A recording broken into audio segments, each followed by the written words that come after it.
है तुम्हें मैं अपना धन और राज्य दोनों दांव पर लगाता हूं। ये क्या अनर्थ हो रहा है? राज्य को दांव पर लगाया जा रहा है। जो बात मुंह से निकल गई सो निकल गई पितामह। धर्मराज के शब्द असत्य नहीं हो सकते हैं, है ना धर्मराज? और क्या, पासा फेंकिए। सेव धन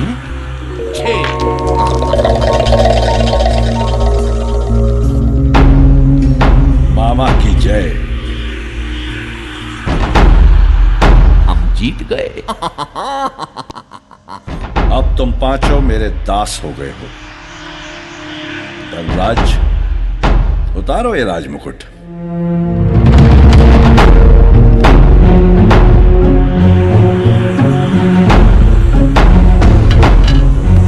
और सब अपने आभूषण भी उतार दे।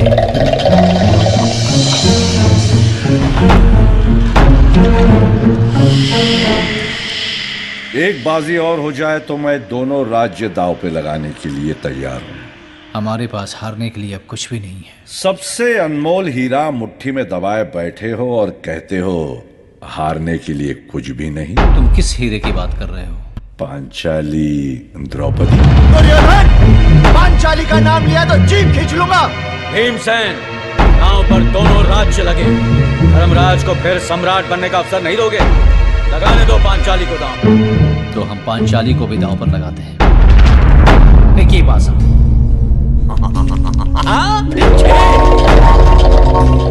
फिर मामा की जय। हम पांचाली को भी जीत गए। अब बस अभी अंतिम दाव तो बाकी है भांजे। इस बार जो हारेगा वो 13 वर्ष के वनवास पर जाएगा और अंतिम वर्ष में अज्ञातवास में रहेगा। यदि 13वें वर्ष में जीतने वाले ने हारने वाले को देख लिया या ढूंढ लिया तो फिर से 12 वर्ष का वनवास और 1 वर्ष का अज्ञातवास। बोलो कैसा लगा? सही है ना? स्वीकार है। पासा फेंकिए।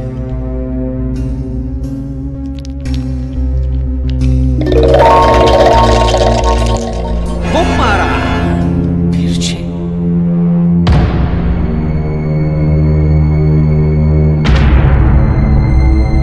भांजे, मैंने कहा था ना। हम फिर जीत गए। दुशासन जी भ्राताश्री। अहंकारी द्रौपदी को खींच लाओ। अब वो पट रानी नहीं, हमारी दासी है। जो आज्ञा भ्राताश्री, जो आज्ञा।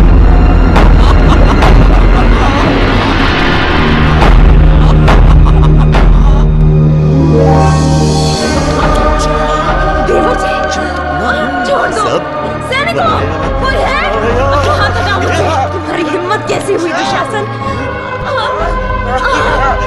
छोड़ो, मत छुओ मुझे, छोड़। छोड़ो, अपने हाथ हटाओ मुझसे। छोड़ दो, दुष्ट पापी, लज्जा नहीं तुम्हें? द्रौपदी, देख ले मुझे अंधे का बेटा कहने का परिणाम। ये क्या तमाशा है देवर जी? देवर नहीं, स्वामी कहो। तुम हमारी दासी हो। धर्मराज से हमने तुम्हें जुए में जीता है। धर्मराज, तुम्हें मुझे दांव पर लगाने का क्या अधिकार था? तुम पांचों कर्मवीरों के अभिमान को क्या हुआ? ये दास बन गए हैं, दास। और तुम मेरी दासी। मेरी आज्ञा का पालन करो। सारे वस्त्र उतार कर मेरी जंगा पर बैठ जाओ। तुम एक पतिव्रता स्त्री का अपमान कर रहे हो दुर्योधन। दूसरों का अपमान करने वाली आज स्वयं के अपमान का रोना रो रही है। पितामह, आप अपनी कुलवधू का अपमान कैसे सह सकते हैं? गुरुदेव, आपके बाण क्या केवल निर्दोष पक्षी और मछली की आंख को ही भेद न जानते हैं? उन आंखों को नहीं भेदते जो एक स्त्री की मर्यादा को छेदते हैं।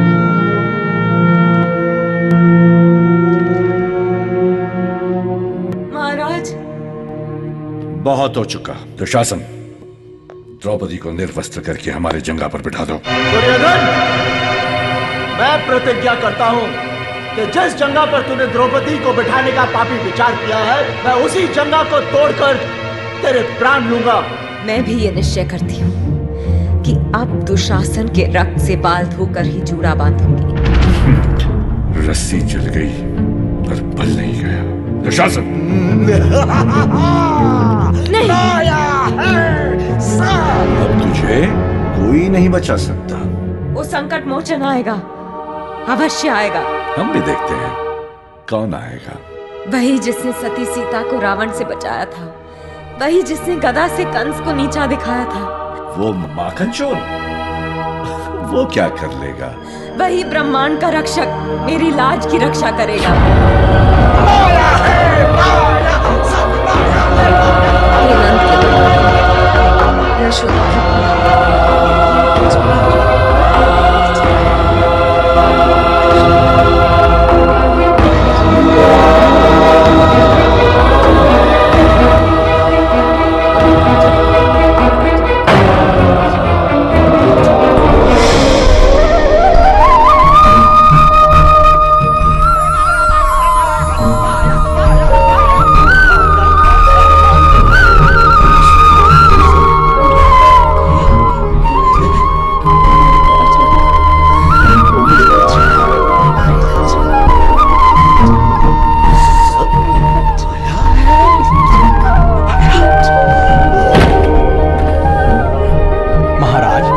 अदृश्य दिव्य शक्ति पांडवों के साथ है। दिव्य शक्ति?